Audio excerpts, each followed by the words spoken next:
وی دا ملا صاحب د اسلام نه غواړي اسلام آباد غواړي دا خبره ده که نه ده زمونږ د طالبان مولیان خو لږ سادهګۍ دي ته وایي ملا یې رحمان صاحب اسلام نه غواړي اسلام آباد غواړي نو دې ریاست داسې وکړئ یاره نو څه ووایو نو سوچمګره وه ملا سوچمګره وه څه ووایو څه ته وایي په خبره ځان پوه کړه اته کاله دې مدرسو کې تېر کړی او ته جواب نه شې ورکولی کلا ووایا به باندې دهل دا سر داسې اوچت کا او بلکل زه اسلام آباد غواړم زه اسلام آباد غواړم دروغ نه دی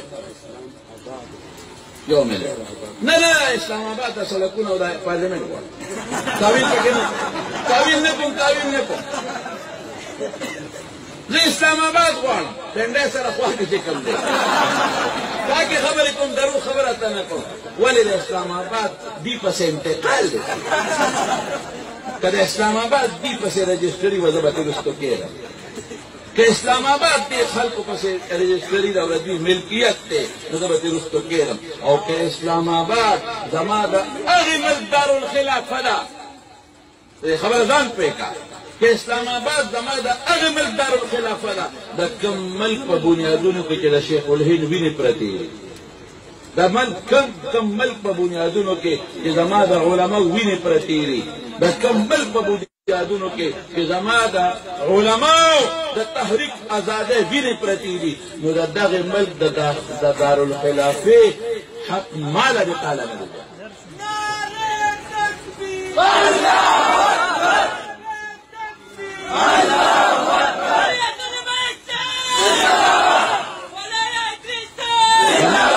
مولانا بیجیګر صاحب یو خبره کوله هغه ویل وره په دې اسلام آباد کې چې دا خریلې ګرځي په دې روډونو او سګرټ ورسره او چکرې لګوي او بربنډ ګرځي سره د باله بچ او سره د ښځو نو د اسلام آباد دوی سره خوند کوي او که زه پکې پټکي والا خط مضبوطه شمله مې والي او په دې روډونو ګرځم ما سره به خوند نو ته اسلام آباد په ګډا خوند ورکې او زه اسلام آباد په پټکي رونق بارونق کول غواړم ته اسلام آباد پارلیمنټ ته خریلې ورلېږل غواړې او زه د اسلام آباد پارلیمنټ ته عالم ورلېږل غواړم نو د اسلام آباد تا پسې انتقال نه د اسلام آباد غواړم کولا ورته وایه اسلام آباد د دې ملک دارالخلافه ده او دا ملک زما دی زه به ټول عمر په سیکل ګرځم او ته به ټول عمر په لینکوزر کې ګرځې ولې زه د دې ملک اوسېدونکی نه